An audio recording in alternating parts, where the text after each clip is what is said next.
حضور صلی اللہ علیہ وسلم کی شان میں اللہ رب العزت نے فرمایا نا کہ ایسا رسول نازل فرما. حضرت ابراہیم نے جب دعا مانگی ربنا وابعث فیہم رسولا منہم یتلو علیہم آیاتک ویعلمہم الکتاب والحکمہ ویزکیہم. اب یہ حضور کا ایک وصف ہے کہ وہ حکمت سکھاتے ہیں. حکمت کیا ہے؟ بعض نے کہا یہ حدیث ہے، یہ سنت ہے، یہ دانائی ہے، یہ سیاسی بصیرت ہے.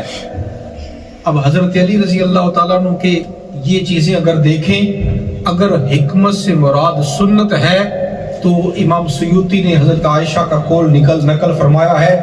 آپ فرماتی ہیں کہ سنت کے سب سے بڑے عالم حضرت علی تھے.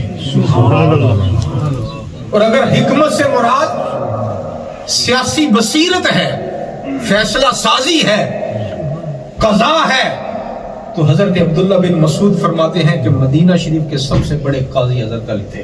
سبحان اللہ. اور اگر سیاسی بصیرت اور دانائی ہے تو حضرت عمر کا یہ قول تو آپ سب نے سن رکھا ہوگا. آپ فرمایا کرتے تھے اے اللہ مجھ پہ کوئی ایسی مصیبت نازل نہ کرنا جسے حل کے لیے علی موجود نہ ہو. اور اگر حکمت سے مراد دانائی ہے، جیسے حضرت لقمان حکیم بڑے دانا تھے جن کی حکمت قرآن میں بیان ہوئی.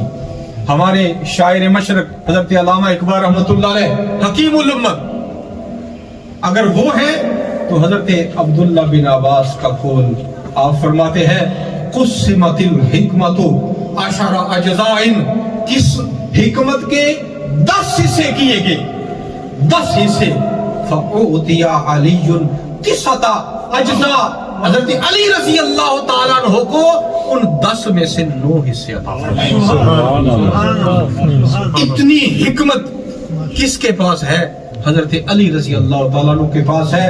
اور بیان کر رہے ہیں حبر الامہ، اور قرآن مجید کے اس امت کے پہلے مفسر حضرت عبداللہ بن عباس رضی اللہ تعالیٰ، جنہیں حضرت عمر بھی اپنے قریب بٹھایا کرتے اور صحابہ کہتے ہیں کہ یہ بچے ہیں، چھوٹے ہیں، ہم بڑے ہیں. آپ فرماتے تم اپنی عمر کو دیکھتے ہو، میں اس کے علم کو دیکھتا ہوں. وہ حضرت عبداللہ بن عباس حضرت علی کے بارے میں فرماتے ہیں کہ 10 میں سے 9 حکمت کے حصے حضرت علی رضی اللہ تعالیٰ عنہ کو ملے. حضرت ذی وقار، میں کس پہلو کو بیان کروں؟ اگر فقہ کا علم دیکھیں، حضرت عبداللہ بن مسعود آپ کے فتاوی سے استفادہ کرتے ہیں. حضرت عبداللہ بن عباس حضور صلی اللہ علیہ وسلم سے صرف 2.5 سال سیکھا یا 3 سال. یہ فتح مکہ کے بعد مدینہ آئے تو حضور کی صحبت میں رہے، باقی ساری زندگی حضرت علی کی شاگردی میں رہے. یہ فقہ شافی ساری آپ سے ہے. اور مدینہ شریف کے آپ قاضی القضات رہے. حضرت امام مالک کی فقہ ساری مدینہ شریف کے ائمہ سے مروی ہے. تو تمام فقہ میں آپ کا فیضان جاری ہے. فقہ کا یا قواعد شریعہ کا یا لغت عربیہ کا قرآن پہ اعراب کون لگا رہا ہے؟ آپ کا شاگرد ابو الاسود الدولی.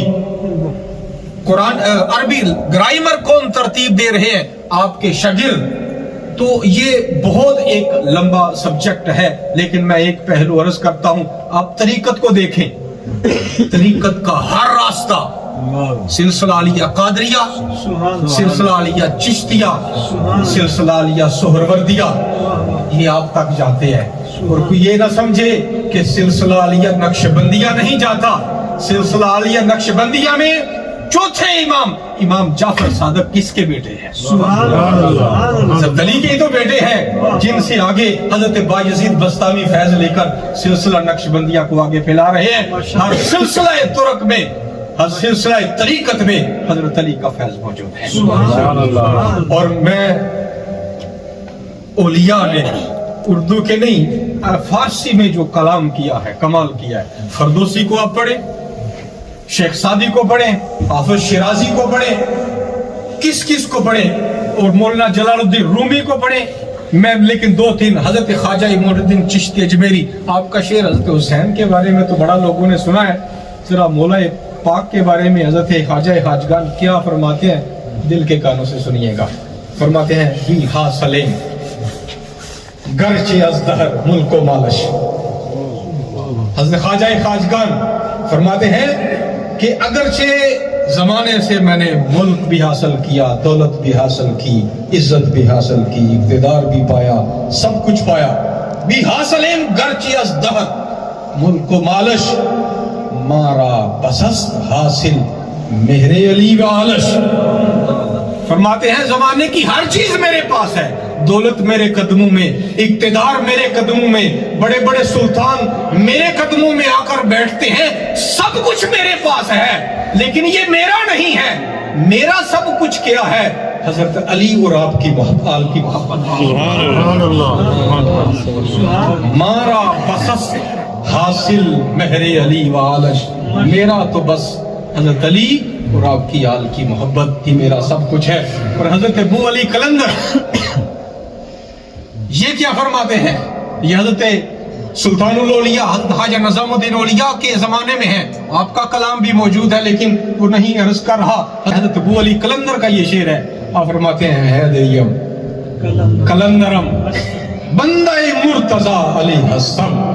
میں حیدری ہوں، میں قلندری ہوں، میں حضرت علی رضی اللہ تعالیٰ عنہ کے کوچے کا گدا ہوں. پیشوائے تمام رندانم سگے کوئے شیری استھام. تمام اولیاء کا میں سردار ہوں، اس لیے کہ مولا مرتضیٰ کے در کا سگ ہوں. پیشوائے تمام رندانم سگے کوئے شیری. اور حکیم الامت حضرت علی، حضرت حکیم الامت شاعر مشرق علامہ اقبال کیا کرتے ہیں؟ فرماتے ہیں مسلم اول شہ مرداں علی. آپ بول سکتے ہیں، آپ بولیے نا. مسلم اول شہ مرداں علی، عشق را سرمایہ ایمان علی. بولے تو صحیح، لگتے ناراض ہو گئے ہیں. فرمایا مسلم اول شہ مرداں علی، عشق را سرمایہ ایمان علی. زمزم ارجوشد زہاکمن ازوست. اب ترجمہ بتاتا ہوں، پہلے شعر کا تو آپ کو سمجھ آگئی، یہ ذرا ترجمہ سنیں ایمان کو تازہ کرے. فرماتے ہیں زمزم ارجوشد حاکمن، ارے مجھ خاک سے، اقبال کہتے ہیں مجھ خاک سے فکر کے، تدبر کے، نظریات کے، حق پرستی کے، حریت کے، خودداری کے، خودی کے یہ جو زمزم کے چشمے ابل رہے ہیں، ازوست ان کی غلامی سے ہے. ان کی غلامی سے ہے. میں اگر ریزت زتا کے من ازوست، میرے جامع سے محبت کی شراب، عشق کی شراب، فقر کی شراب اگر بہ رہی ہے تو علی سے ہے. نعرہ تکبیر، اللہ اکبر، نعرہ رسالت، یا رسول اللہ، نعرہ حیدری. اور فرمایا زیر پاش اینجا شکوئے خیبر است.